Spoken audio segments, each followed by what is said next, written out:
அண்மை செய்தி. நாகை மாவட்டம் வேதாரண்யத்தில் அதிமுக முன்னாள் அமைச்சர் ஓஎஸ் மணியன் வெற்றி செல்லும் என சென்னை உயர்நீதிமன்றம் தீர்ப்பளித்துள்ளது. இது குறித்த கூடுதல் தகவல்களுடன் எமது தலைமை செய்தியாளர் ஜெயக்குமார் இணைந்திருக்கிறார். வணக்கம் ஜெயக்குமார், இது குறித்த கூடுதல் தகவல்களை நீங்க பதிவு செய்யலாம்.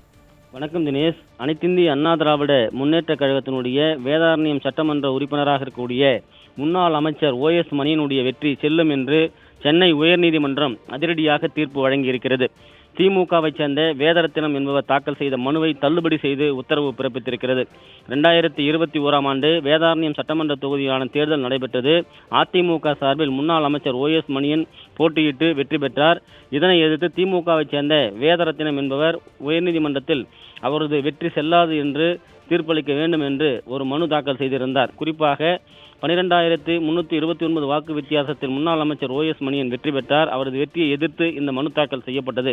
இந்த வழக்கு தொடர்பாக சென்னை உயர்நீதிமன்றத்தில் இன்றைக்கு விசாரணைக்கு வந்தது.